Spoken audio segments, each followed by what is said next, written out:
देवर के दिल जली ऐसे दुखावा, भाभी हो बबुआ के फायदा उठावा। अरे उठा लो का हो घरे बस कसरिया बहरा में बोले बा ढेर कुछ जाने ना मोरे ओबे बोले चल झूठी भाइयों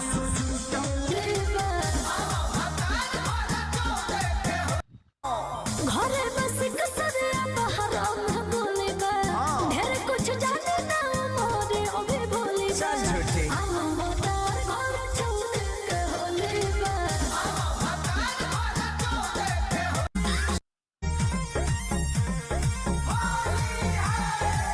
देवर के